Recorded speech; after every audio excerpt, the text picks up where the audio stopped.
The best thing that can happen is have one child less. If you're planning to have two, have one.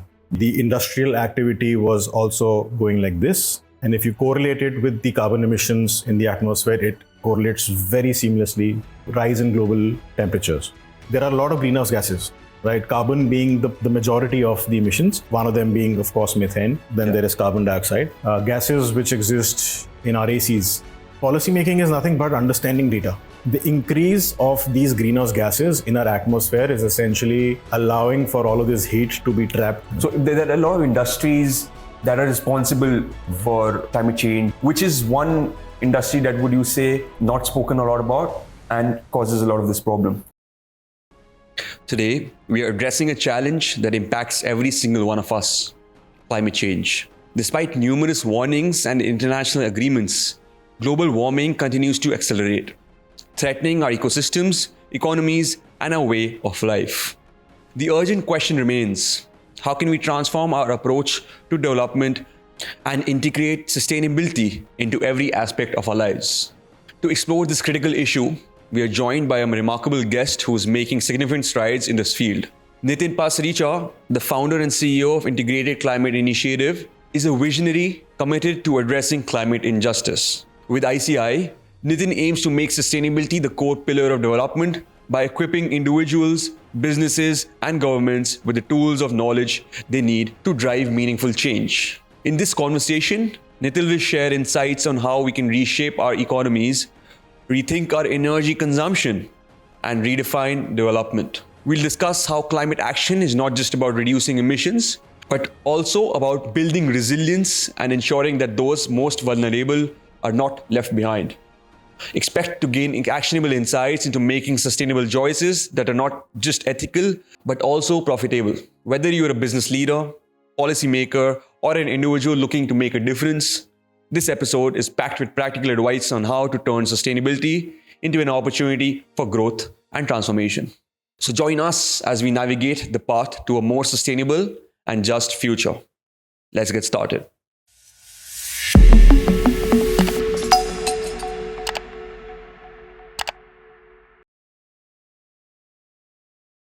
Before we start today's conversation, I've got one request. If you ever enjoyed the video or got any value out of it, please subscribe to it. It really motivates the team and helps us bring bigger guests. Thank you again and enjoy the rest of the episode.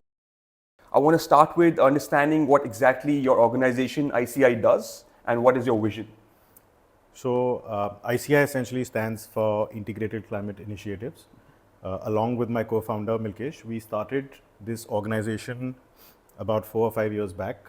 The whole idea behind this organization was to try and mainstream climate action. And when we say mainstream climate action, we want to mainstream climate action as soon as we can, because the problem that we're dealing with is right here, right now. And it's only intensifying in nature. So we really need to solve all of these problems. And the only way we can do it is by reaching as many people as we can and try and help mainstream this action. So climate change is a word which is thrown out a lot. What is your perception? What is your take of climate change? A lot of people say it is a hoax, but we are seeing in a present time as well that there's a lot of problems happening because of the change of climate. So what is your perception on it? So I don't think we should have this notion anymore that climate change is a hoax. I think we're seeing all sorts of calamities already, and all of us have been affected by these calamities in one way or another, even if it's not a direct impact, but we're seeing the impacts indirectly. A very simple research that can be done by anyone is to understand what's called the carbon curve.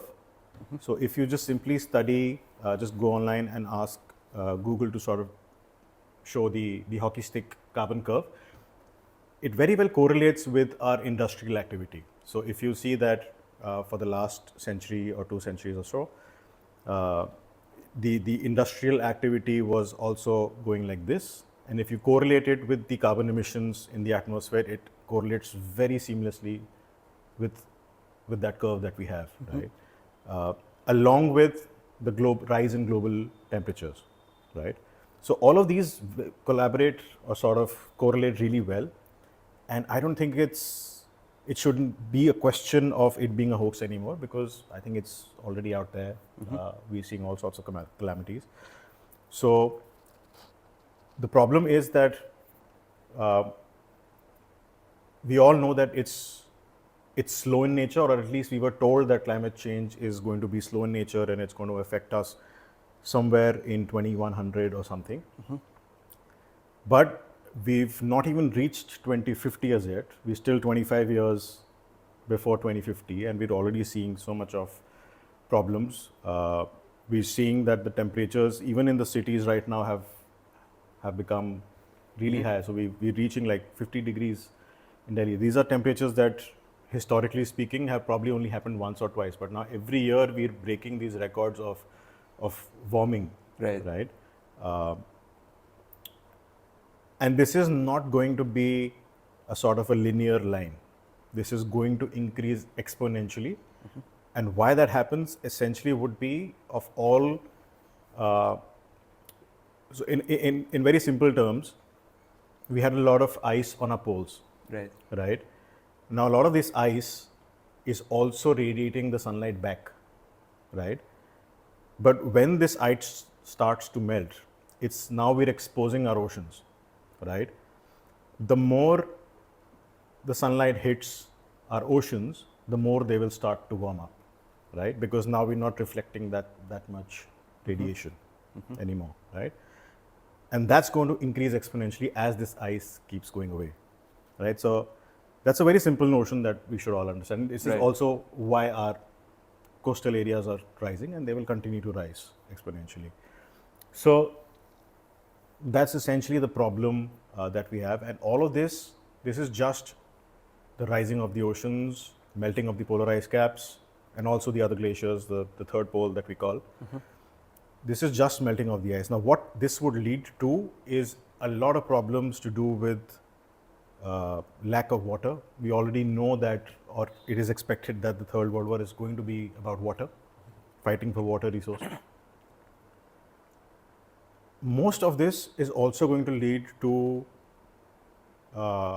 failures of crops. The agriculture cycle is going to be disrupted really bad. So what people need to understand primarily is that, of course, the heat is increasing. Your coastal areas will start to get flooded, but the crops would also start to fail with variability in our weather patterns, right? And of course, if you don't have water and if you don't have food, that's the death of at least the human race, right? Or at least the majority of it. I'm not saying that everyone's going to die. It's not going to be like an apocalypse sort of situation overnight.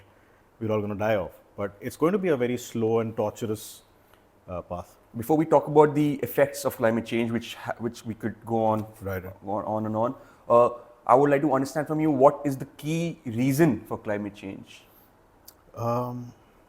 Key reason would be our overconsumption, right? Of course, this started with digging out all the fossil fuels, using it as either fuels for our cars, or powering your factories or our homes.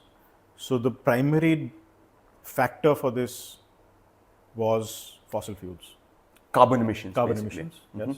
So not just carbon emissions, but what we call is essentially CO2, E being equivalent. So there are a lot of greenhouse gases, right? Carbon being the majority of the emissions. Right. But there are other gases also that lead to global warming. One of them being, of course, methane. Then there is carbon dioxide. And in fact, even for that matter, gases which exist in our ACs, right? They're also very highly potent greenhouse gases, which a lot of people, I don't think, really understand the nature of these refrigerants. It's immense. So the increase of these greenhouse gases in our atmosphere is essentially allowing for all of this heat to be trapped, right? And when this heat is getting trapped, warming is increasing, right? Year-on-year basis. And when this warming happens, we know like I mentioned, that the polar ice caps start reducing. It leads to our oceans warming up. When the oceans warm up, the wind patterns, get wrecked, So the wind patterns that we've known that have existed for a millennia, right? There now we're seeing a huge change in these wind patterns because of the ocean currents, right? So that being the primary cause of climate change, of course, like it's a whole topic altogether of what Right. exactly is renewable. But yes, dumping of greenhouse gases into the atmosphere is the primary.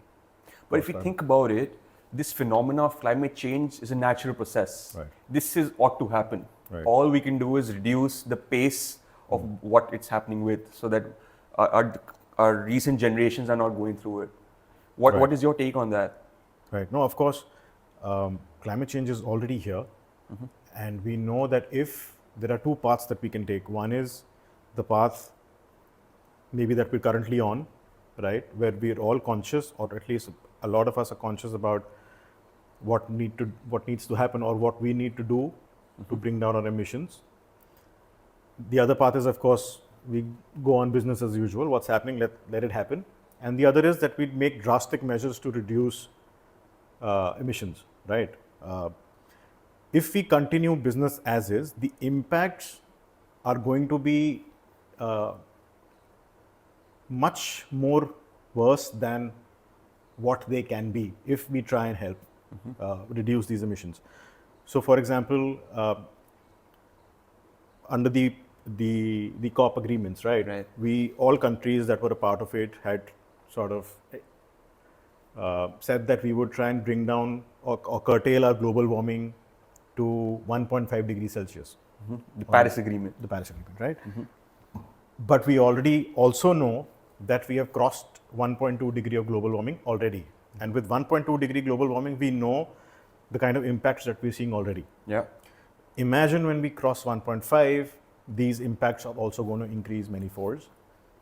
If we do nothing and we reach, let's say, 2 degrees Celsius of global warming in the next 10 years or 15 years, it's very well possible. The impacts, again, like I said, at 1.2, if we're going like this, if 1.5, we might just start to go like this with respect to the impact from climate change. And with 2 and beyond, if we even reach like a 3 degree warming or a 4 degree warming, it's not going to be like this, it's going to be like this. The impacts are going to get much worse.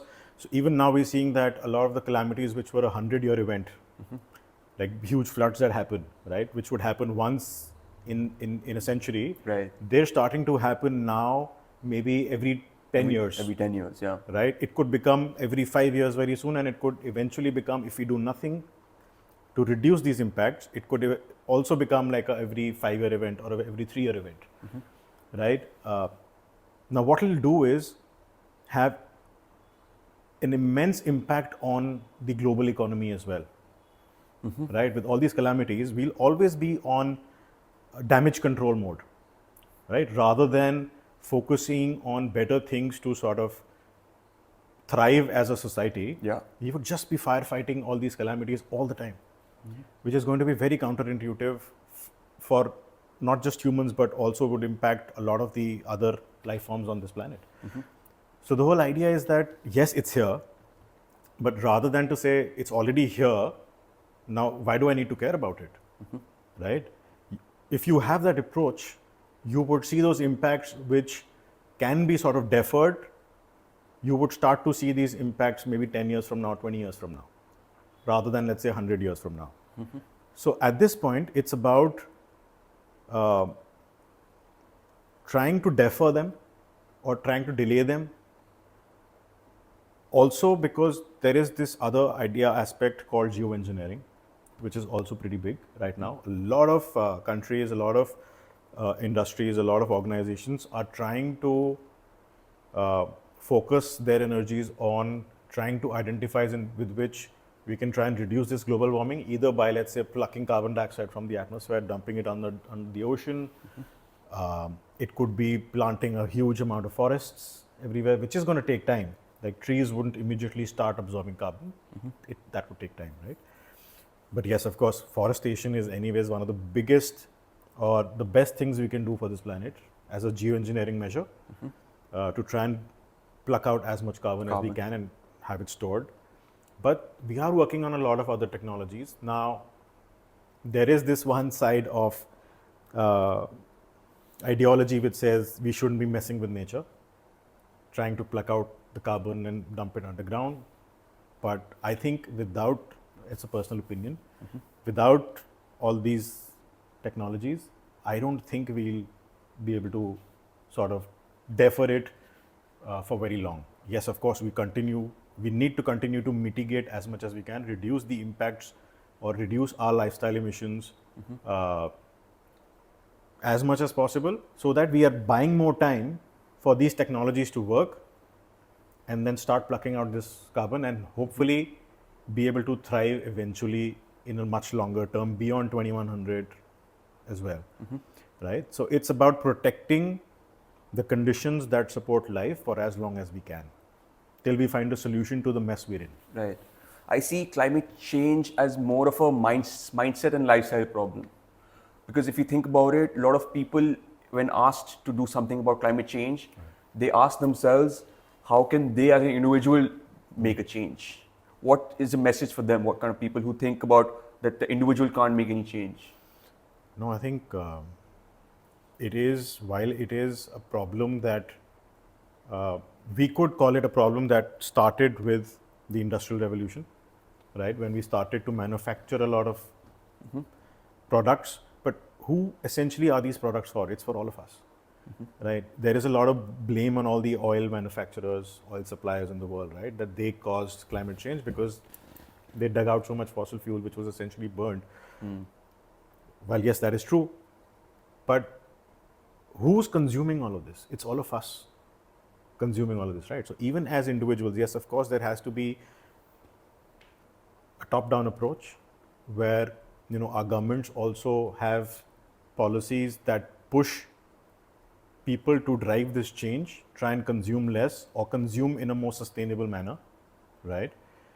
But it is also a responsibility of all of us, which is a bottom-up approach, that we start to change our lifestyles in a way where we're also enabling or sort of, forcing the government to see that, yes, all of us want to change like this. Yes, we are moving in a direction which is sustainable in nature, and the government should also support all of that, even more. Because right now what will happen if the government just has a top-down approach and says, stop doing all of this? People are not going to do that. There'll be a lot of resistance to change, right? Right. Immediately. But it's the same thing, right? When I or someone, let's say, who throws a bottle, a single-use plastic somewhere, and like it's just one small piece of plastic, but 7 billion people doing that is probably the mess we're in, right? So every individual needs to have, especially the ones who are emitting a lot, which is people like us who have ACs, who have cars.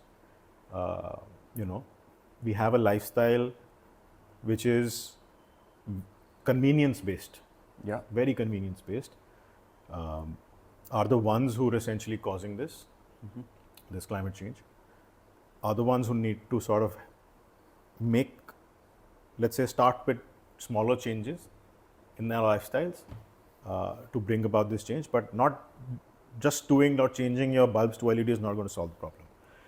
We all need to understand that there are X amount of things we can do to be sustainable, right? Whether it be taking public transportation or something even as small as reducing your AC temperature from 24 degrees to 22 degrees. We know doing that 2 degree, sorry, I said it in the other way. So 22 to 24 degrees, if you increase the temperature by 2 degrees, you're probably going to save up somewhere around 10% of electricity, right? Over a longer term.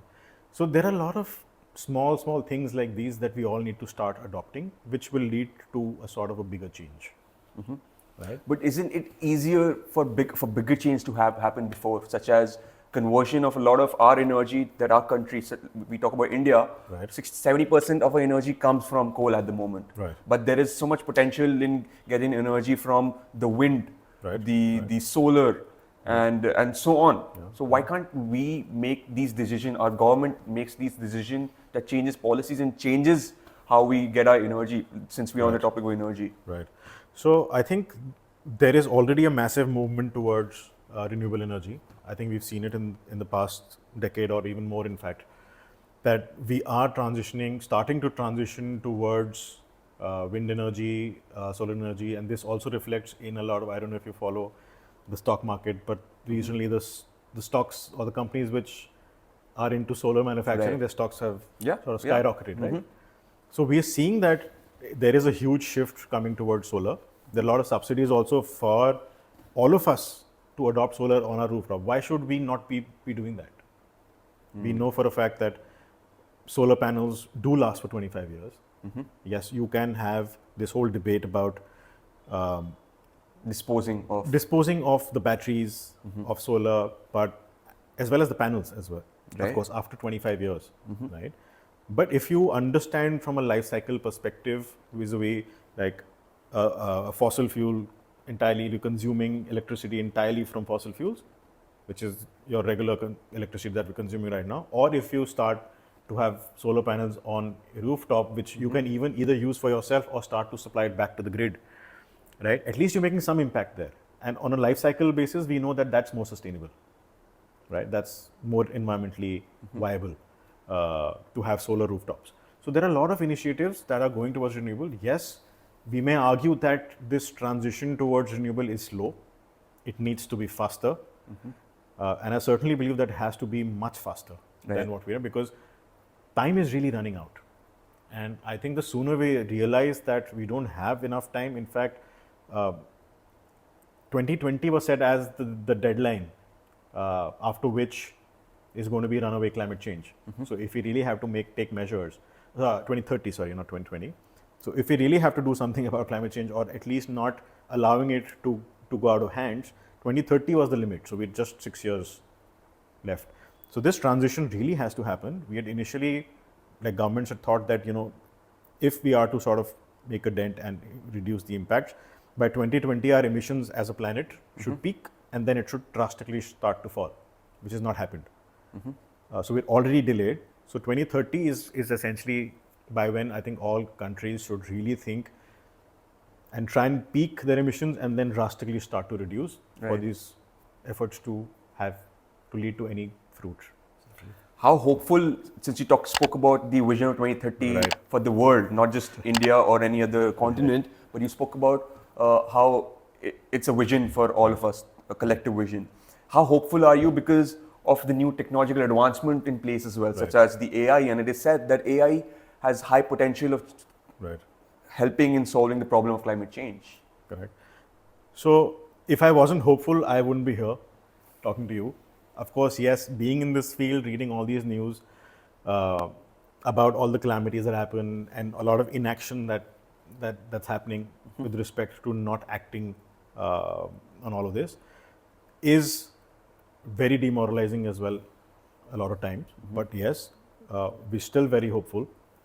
Every time, for example, the ozone issue that happened, remember, we did come together as collectively as a human race, and yes, we identified that yes, we were doing this to the Problem ozone of layer, CFCs. problem of CFCs, and we did find a solution to it, and now we're seeing and we're reaping the benefits of it. Right. Yes, I mean that issue, if they hadn't taken that step at that time, we would have been a huge problem right now with the ozone Right. layer literally gone. Yeah. But humanity, we've seen that has come out of a lot of mess before Right. as well. Yeah. Right. And I'm hopeful that we will do it as well this time as well. It's just that it needs to be, I feel, much faster with the advent of AI now. What was previously not just humanly but even computationally not possible earlier without AI is now possible. AI can truly help us in understanding a lot of big data that we have, right? Breaking it down into more meaningful patterns, right?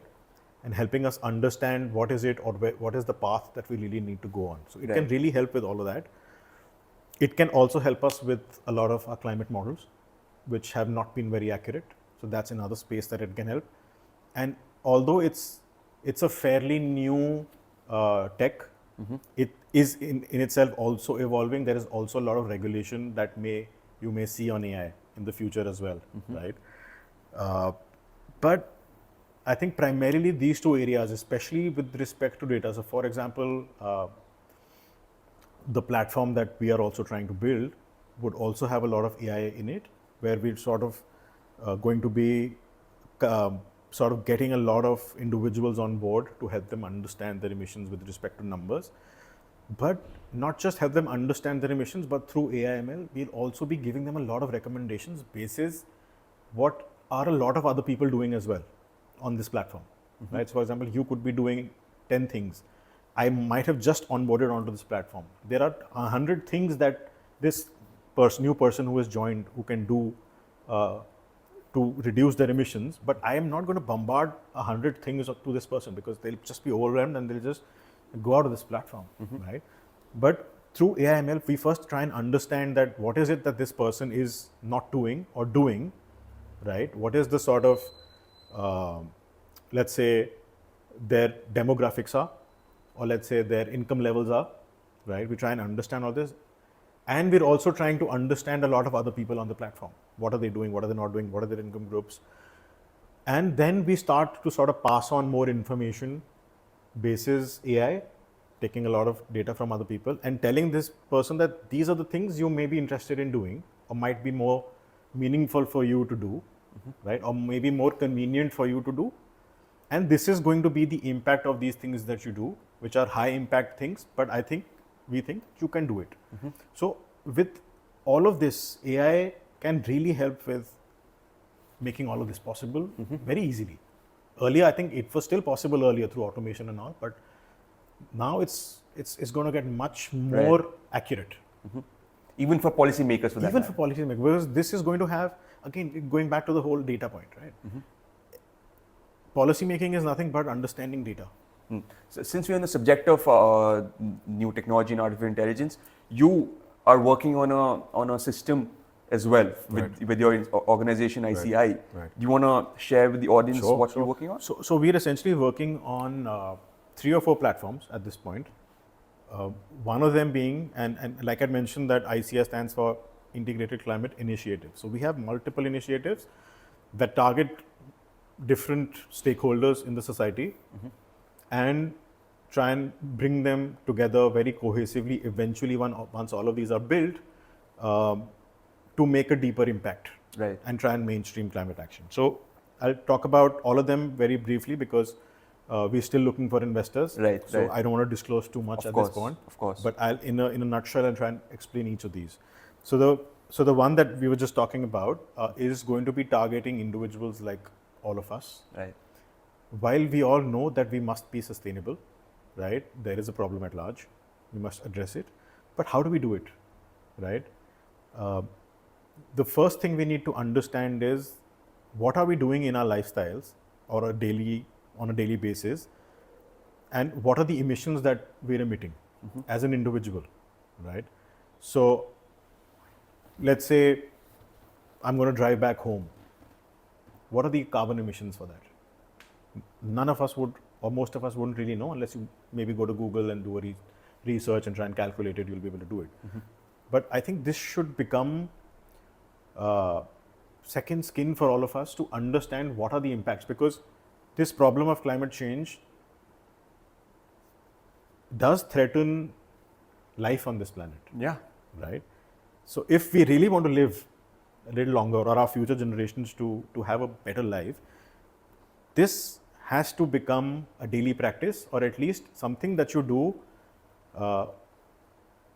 on a regular basis to try and understand how much do you emit on a daily basis. It doesn't have to happen every day. So we're trying to help people try and understand your emissions in a very simple way, right?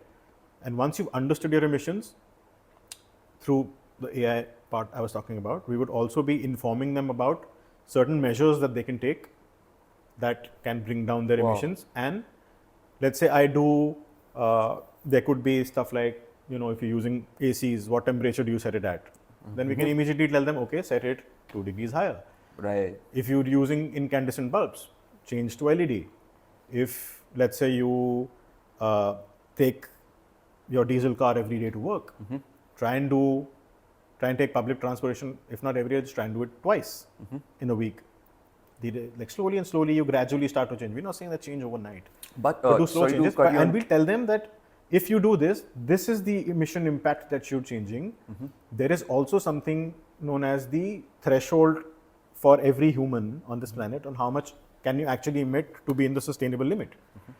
So we're going to help them understand, let's say if the threshold is X kilograms of CO2e per day, right, or on an annual basis, if you are emitting X plus 100 kilograms, you really are informing them you are an issue, right? You need to bring them down, and slowly and gradually try and help them bring it down to the sustainable threshold by doing X amount of things, but telling them every action reduces emissions by this much. So a very controversial opinion that the best thing we can do is having one child less, right? That is one of the best things you can do for this planet at this point. Not the planet, but the issue at large. Right. So helping them people understand, making them aware about their emissions and even the choices they take. So typically what would happen is if I go and ask someone that, oh, what are you doing to be sustainable? They said, I changed my lights to LED. That's the lowest hanging fruit of things you can do. That's the easiest thing you can do. You change the bulbs, you get a 5-star AC instead of a 3-star AC, and you're like, okay, ho gaya, you know. But do you actually understand how much emissions did you save or did not save? So that's where we want people to understand that everything, to even make a change, you need to understand the impact of it in numbers. But the input of the things that you're talking about has to be submitted by an individual themselves, right? Yes, yes. And still, until you have the input, Yes. the AI won't be able to AI won't be help you able with any. Correct. So what will happen essentially is that over a period of time, let's say if 1,000 people or 500 people have already onboarded onto this platform, a lot of people would not try and want to fill in. Right we are all values. lazy, right? So you're like, why would I go and fill all this information? So we would have some like benchmarks. So out of 500 people, if 500 people are filled, right? Eventually the system is going to evolve so much that we could have benchmark numbers. So we could just ask what's your income for that matter? Which city are you living in? So if there are about 50 questions right now, eventually You it will reduce be them. brought down to 5 questions. Nice. And then it becomes much more easy and we'll just map them to the benchmark. Beautiful. Right? And then if they want to fill in more information, they would always have the option to make it more accurate. It will obviously not be very accurate if you're not filling in all the information, but at least you will be within the 15-20% up-down bracket. So it will be similar to calculating your micros and macros for your nutrition. Absolutely. Yeah. So I'm excited to use your system, and you're doing great job with that. I must say that. But before that, I want to ask you about what piece of advice would you give an individual who's trying to change their habits into something more sustainable? That if you could enlist some things that they can change in their lifestyle, what would that be? There are a whole lot of things that they can do. Like I said, the best thing that can happen is, and again, very controversial, my go-to thing is have one child less. If you're planning to have 2, have 1. And why I say that is, I've decided not to have children, for that matter. If at all I ever do, I would rather adopt, right? Because that child is already in this planet, right? Nothing consumes emissions more than humans do. True. Right? So having one human less on this planet is the best thing you can do. And there are other X amount of things you can do is, for example, buy more local stuff rather than importing a lot of things. Then we also know that avoiding meat is also has led to a larger impact, or at least try and balance it. Like for example, the Western diet is a lot to do with red meats that have a huge impact because of. Is that true? Because it is actually true. The methane that is released. The methane, not just the methane, but it's essentially, and there is again a manifold sort of thing here. One is you sort of raise those animals on a farm, which farm could have been used for agriculture. So that's a land use change that you've already done, or it could have been a forest which you've converted into a livestock So a farm or land some- that is feeding 1,000 individuals can Correct. feed 100,000 with 100,000, a vegan or a plant-based diet. Yeah, I mean, I don't advocate veganism that much, but yes, a vegetarian or at least a balanced Right. sort of diet, and like, don't eat too much of meat. But the Western countries, of course, and also to do with they consume a lot of meat, but it's also to do with, like I said, the land use change.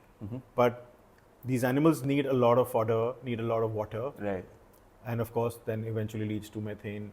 Then the transportation of the meat, all of that takes the entire life cycle of that is unsustainable. Okay. Hence, it is advisable if you want to go a little greener than to avoid meat. Of course, energy efficiency is one of the very big things that can lead to a lot of impact. Reduction of single-use plastic is Reduction of single-use plastics, absolutely, because it's, while a lot of people think that reducing plastic is to do with pollution, right? Reducing the litter and the pollution of That the is a oceans, problem. That is of course a problem. But the larger problem is the manufacturing of these plastics. There is a lot of emissions, a lot of water is used because they come from petroleum, right? Right. So manufacturing these plastics is, I would say, of course, littering is a problem, but the manufacturing, that CO2 is already gone. You can try and clean it up. That's still possible, but you can't pluck that CO2 at this point out of the atmosphere. It's already there. It's already gone. So we need to understand that there is a life cycle of emissions for everything we consume. It's not just disposal that's an issue. So, for example, this polo that I'm wearing, it took a lot of water. It took a lot of chemicals. It took a lot of emissions, Right. to manufacture this, and then to transport it. That transportation also Adds to the carbon emission. So we need to start understanding the problem from that perspective. Right. Is to try and understand everything that you consume has a life cycle Right. before it gets to you, and after you've disposed it off. Disposal is easy, buying it is easy, but let's go back and understand what is the impact of what you're consuming. Beautiful. So you're trying to say, to understand any product that you're trying to consume or buy, the life cycle where it comes from before it comes to you. It's not just, it just came from nowhere. It came from a process. Absolutely. And the emissions generation from the process needs to be more clear as well. Yes. It is not clear at the moment. It's not clear. There's not a lot of transparency at this point. And like I said, like consuming local would automatically reduce a lot of emissions. So anything that, let's say I'm buying a polo which was made in the next city, and the cotton was sort of grown, let's say in South India, instead of buying a polo which was manufactured in another country, right? That would have had to be imported either by cargo, by ship, or by a plane. Right. So those emissions also add up. So buying local is everything, like your food, Right. like buying avocados, for example, like it's going to get imported from somewhere else, Yeah. right? And that has a lot of emissions in itself. So buy whatever food you're getting locally or around you. That's the best thing, one of the best things you can do to avoid emissions, and very easy to do that. It's not difficult to buy local. True. So there are a lot of industries that are responsible for climate change and the emissions, the carbon emissions that they generate. Which is one industry that would you say is not spoken a lot about and causes a lot of this problem? The build space. So the houses that we're building, the buildings that we're building is a space that not a lot of us would have thought about, but it is causing a lot of emissions. And again, it has multiple sort of impacts, again from a life cycle perspective. So for example, earlier we used to make structures very locally, and one problem that you might have seen is, let's take an example of in Himachal Pradesh, right? The architecture there was something called the Katkuni architecture, which adopted a lot of wood and stone to build houses, which were also earthquake proof, right? And we know that Himachal is a very earthquake prone area. Right. So the older architecture was very sustainable, or the vernacular architecture was very sustainable in nature, right? But with this whole cement coming into the picture, And why people are adopting it is one, because it's cheaper to do it and it's faster to build a house with cement, right? But what it's doing is, okay, going back to Katkuni, when you build houses using the vernacular architecture, in the winters, it would retain a lot of heat because of the materials you've used to build the house, right? In winters, it would try and retain as much heat as possible, so you wouldn't really need a lot of artificial ways to heat the house, saving energy, right? In summers, it would have the opposite effect. It would keep the house very cool, hence you would not need a fan or an AC. Himachal, you don't really need an AC till now, but it's also becoming inevitable. But on the contrary, now a lot of houses in Himachal you'll see a lot of cement houses, even a lot of hotels that are coming up, which you would see they just come up in 9 months, 8 months, you'd see another house or a hotel come up from nowhere. They're doing it because they have these cement-based houses. Thinner walls, using cement. In the winters, it would be cold. In the summers, the house would be hot. And this would lead to you using a lot of heaters in winters and ACs and fans in summers. Again, increasing the energy consumption. So it has a twofold impact. One is the embodied energy issue. You will be using a lot of emissions to build the house because you're now using cement, because that has to be mined somewhere and then it has to be manufactured, then supplied to you. Again, a life cycle thing, a lot of emissions to do that. And over a lifetime of the house, let's say a 40-year lifetime of the house, you'll be using so much energy that is going to be counterintuitive. You'll also end up paying more bills, more bills, right? Because you're using the heater, using the AC. In the long term, it's not advisable to make those structures, but you make them because it's easier to do it, it's cheaper to do it now. So you're saying infra development kind of industry is not talked about, but it's a massive big problem. In fact, you'd see a lot of these. So if you've seen Cyber City in Gurgaon, all of them are glasses, right? It's nothing but glasses. Why would they do that?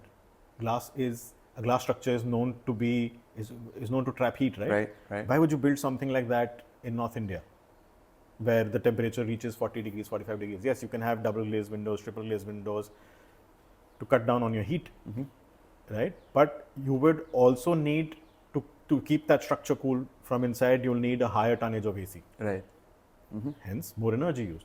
Yes, it takes less money to build a structure from glass than concrete. So good thing about climate change, if I see it that way, is that there's a lot of business opportunities from climate change. Yes. What is something that you would urge people to look into? Because every industry has an alternative that could be ready at this moment. I feel so. Right.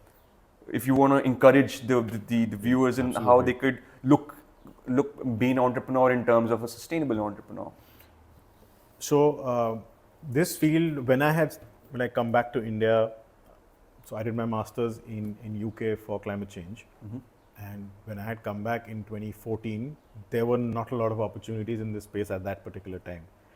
I remember struggling for a job at that time to be in this space, but things have changed over the last decade. A lot of new opportunities have come up in this space, primarily to do with consultancy. You'd see a lot of ESG going on, right? Yeah. A lot of ESG consultancies happening because in many countries it's being mandated to do ESG. So you'll see a lot of consultants doing a lot of business with respect to carbon footprinting, carbon auditing, ESG, in fact even CSR for that matter. But right now CSR is primarily focused to other aspects, but not towards sustainability, like your internal sustainability as an organization is not focused as much. But the consultancy space in this field, in the climate change and sustainable development space, is picking up hugely. So that's one area, and it's also a niche at this point. It's not like any other typical agency you have that used to be earlier, right? So it's a space that's still growing. It's started to grow. So in the consultancy space, definitely there's a huge scope for young people to come into this. And the more the people in this space, the better, because then you can reach out to more people for this problem and address this problem even faster, right? The other space is the tech space, the climate tech space, where, and this could be like the platforms that we're building, right? This could also hopefully in the near future lead to investments and lead to a lot of job creation in this space, but also majorly try and cause an impact in mainstreaming climate change.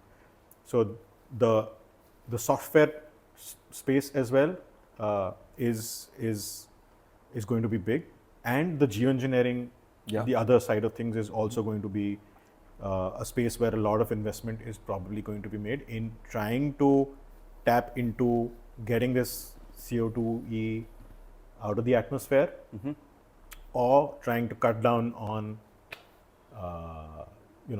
the sunlight. So they're already, like, it's not a new thing. Even when I was studying, there was this thing called injecting materials into the atmosphere which cut down on these solar radiation. So the business opportunities are great. Huge. Every industry, for that matter, has a sustainable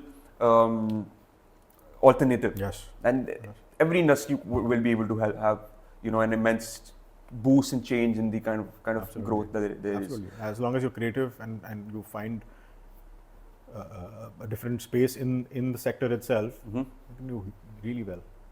I will ask you about, there's a lot of problems of climate change, a lot. Yeah.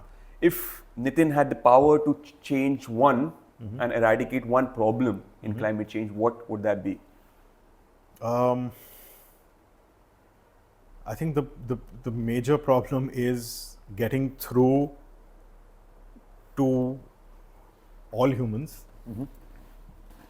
to try and help them understand that this is the biggest problem we've ever faced as human race. This is one of the biggest problems we've faced in the last 2 centuries, I think. Because if we don't solve this, we don't really have a future at all. And not just us, it's for the other life forms on this planet as well. So it's not just us who's in this mess, and we've caused this mess, and we're also impacting other, life forms. So we know that over 60% of biodiversity is gone because of this changing climate. So getting through and helping or making people understand the gravity of the situation is, according to me, I think once we crack that, I think things could really pick up. So you've got the narrowed down huge problem into one thing, which is the mindset. The mindset, yes. It is a mindset problem. Climate change is a mindset problem. Because knowingly, we are continuing to be on this path. We know that this path would lead us to a lot of problems, a lot of catastrophes, a lot of life eradicated, but we're still continuing to be on this path. I think that it is a mindset issue. India, on the other hand, as well, is not a pro-climate change kind of country, because at the COP26, they were unable to sign for the agreement that all the nations agreed on, and rightly so, because they had to say that they were underdeveloped right now and they are in the process of developing, and other nations have developed. Is that a right mindset to have? Personally, no, because so yes, we do know this, that a lot of the countries that are not developed are one of the ones that have been responsible for emitting all of this carbon into the atmosphere, which is essentially the climate injustice issue, right? So the ones who've caused it, right, now have the money to adapt and try and, prosper as much as they can in the future as well. Because they've developed, they have a lot of money, they can adapt. Whereas the countries that are developing right now, a lot of the African countries for that matter, India and some other countries as well, who are continuing to develop, did not have that bigger role in the emissions at that particular point in time to where we are right now. But that doesn't mean that we're not emitting now.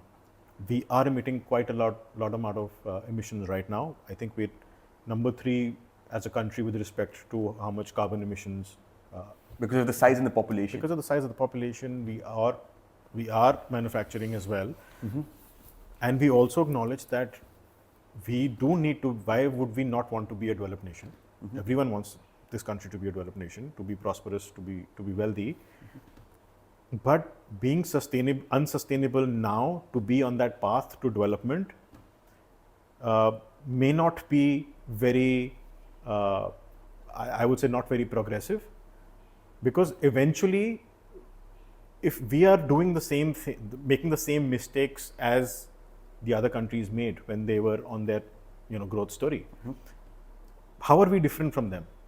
At that particular point in time, maybe there was not enough know-how to be sustainable, or even if there was, whatever choices they took at that time that impacted all of us now, why would we continue to make the same mistakes and allow for our future generations to face the same issues? We know all the research has already been done. We know the problem we're in. We know how we can fight it. We know you can move towards renewable energy, you can reduce consumerism, you can have sustainable alternatives. Everything already exists. Right. So why should we not be on the path to development while being sustainable? That is an option, personally, and we should be on that path. So climate. But it is, of course, going to be, in the short term, it's going to take more money to be on that path, to be on the path, sustainable development path. Right. But in the long term, as a nation, we'll probably save a lot of money if we're sustainable now in our development story, than later firefighting all these calamities. We lose a lot of money in the future. Since you spoke about climate injustice, I want to highlight the point that it is not fair for an individual who is below the poverty line versus an individual who's a millionaire, because the carbon emission is different. So if you were to make a policy, you were the prime minister of this country, right, and if you were to make one policy which would be more like in terms of the right place for the injustice that we're seeing in terms of two different individuals, right, what kind of policy would you like to see?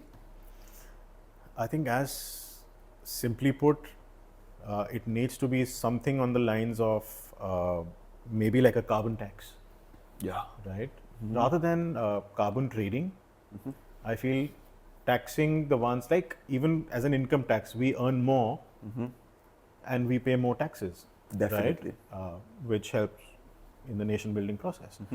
Similarly, there needs to be a hefty carbon tax, I feel. And it also, right now, it isn't mandated for the industries to understand their emissions that they're making. It's all voluntary. But if all the manufacturing, beyond a certain point, of course, right, if someone's just starting up, right, then maybe they won't have as much emissions. But like the bigger corporations, right, or the bigger industries, they have the means and the money to actually do audits to understand how much they're emitting. And then there needs to be probably a tax to sort of try and curtail those emissions as much as possible and as soon as possible. Beautiful. Carbon taxes will change the way how people are, taking advantage of the system. And there should be no trading of tax, of carbon credits. I personally feel that we should not be allowing for trading to happen. I think it started in the West, but it really failed eventually, because what was happening is a bigger organization, bigger corporation would, let's say they were allowed X amount of emissions and they emitted X, 20% over X, they would just take the additional, pay for that and trade it with an organization which had lesser emissions. But you're not really trying to solve the problem by wanting them to cut their emissions. They're just paying money for the emissions, the additional emissions they made. But what you need to do is make them pay for that 20%. Right. And try and bring them down from that 20 to whatever threshold the government decides, which should be, again, it should be a global consensus. Like, we know that this is, as a planet, this is our carbon budget. Developing nations should be allowed more of that. Developed nations should not be allowed, and the developed nations should definitely also contribute financially to all of the developing nations, pay for whatever emissions they've emitted, to help the tech, right, and the R&D required, and the transition to renewables for developing nations, right? So allowing for the developed nations to pay them, make them pay for the sustainable development path for developing nations. I think that's what should happen. Beautiful. But I would like to make a point on something I wanted to start a conversation with, but I would like to end our conversation with that kind of thought process. That nature, as we know, is much bigger than any of us, and the power of nature is understandable as well, because we saw how when we were unable to operate during the COVID coronavirus times, we saw how nature thrived. Yeah. Would you like to speak a little about the power of nature? Absolutely. So, so this is one of the ideologies that we've also tried to push as much as we can, and also something that I want to spread as much as I can, maybe also through this medium, that we all have this notion of saving the planet, right? Which is everywhere. Everywhere you see, solving this problem is always sort of put in this box of saving the planet. But the planet does not need any saving. It is all of us, the human race, and all of the life forms that need to be protected. And what essentially needs to be protected is the conditions that support life on this planet, right? Nature doesn't need any help from us. So I'm sort of quoting from one of these really good videos from Conservation International, I think, where they say, nature doesn't need us, we need nature, right? I think the moment we all start to understand that we are not bigger than nature, I think at this point, we feel like we are the custodians, that we are the ones who will save everything, right? It's just about saving us from ourselves at this point, and also allowing for other life forms on this planet to thrive as they were before we created this mess. So even for that matter, you'd see that in an example of how nature takes over, when we stopped was when you said COVID, at COVID times, the skies were blue, you could see dolphins, we could see the snow peaks from, I think, Jalandhar or Ludhiana, which had never been seen before. Yeah. In fact, I think the waters in the Ganga were also, I think they said, was rid of pollution. And all it took was a few days for that to happen. So imagine how big nature is in front of us. So, and another example is Chernobyl, right? Apart from all the radiation that may still exist, but see how all those buildings, all those houses have now been just engulfed with forest. So we literally are just specks of dust, and we shouldn't see us any bigger than that. So that's essentially what we are, and we should do all that we need to do to protect our race for as long as we can, and allow for other life forms who didn't cause this problem to also thrive. Right. Nitin, I will take this opportunity to congratulate you and thank you for the initiative that you've been working on. And there's a long way to go, but you're on the right track, I must say that.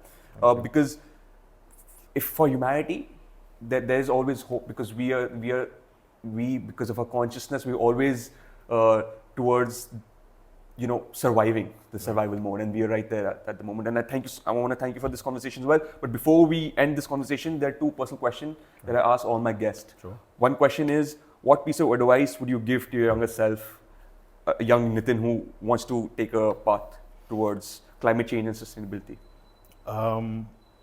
So essentially, one would be to have been exposed to the nature much earlier than I did, because I would have gotten into this field and would have understood this field much earlier, Right. and could have made a bigger impact than I could do now. And all of this started because of my travels to the mountains. But I wish I would have started that journey much earlier. So yeah, that's the advice that I would give my Travel. younger self. Yeah, earlier. travel, because when you travel, and I'm not talking about traveling to cities, I'm traveling Remote purely areas. remote, like go to a forest, go to the mountains.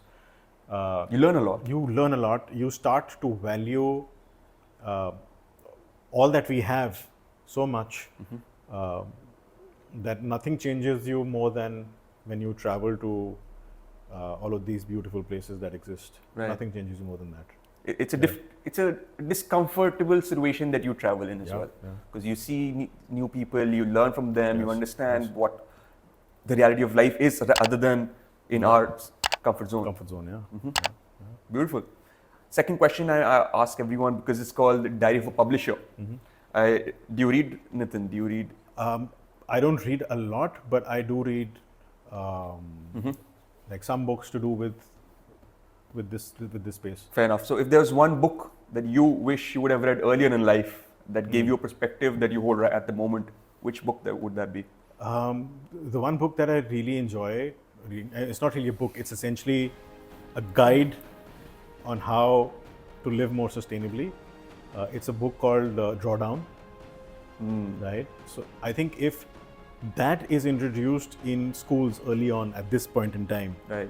it's going to bring about a huge change. So what that book essentially talks about is what are the things as a race we can do to be more sustainable, and what impact can it have on this space. So it's like a industry-based It's a manual guidebook. with Yeah, alternatives. Yeah. Is that correct? Yes.